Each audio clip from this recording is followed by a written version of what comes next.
Well, Odessa's been volunteering here at the Forget Me Not Farm for years, 3 or 4 years, coming out weekly, spending time with the kids and the animals. Of course, everyone knows Odessa's a big animal lover, and when she discovered the Forget Me Not Farm, I think she was really, she felt a connection to the kids because they would come to the farm. These are at-risk kids, and they come to the farm, they work with the animals, and they experience breakthroughs with animals that they don't with any other human contact.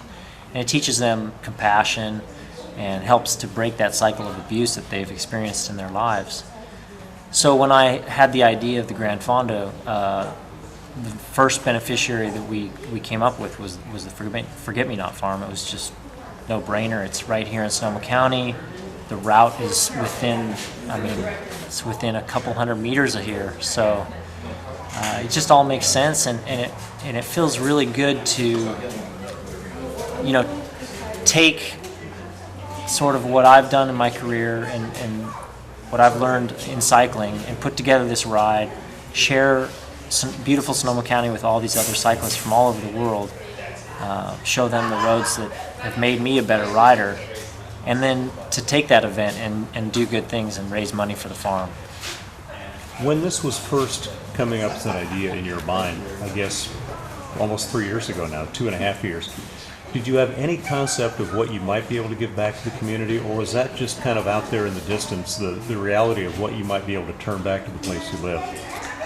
No, I think every part of this ride has exceeded what I imagined on that day when I thought of the ride, when I thought of the event. I thought about a Gran Fondo in Sonoma County. I thought a lot of light bulbs were going off. Things just clicked, and I was like, this is going to work here. It's going to work. I know it. I can feel it. I told the story before how I was with John Paulo, and he's like, oh, you'll get a couple hundred riders. And I knew we would get, I was thinking, oh, we're going to get like 1,500. We can do it. Someday we'll get 1,500. And obviously we got that.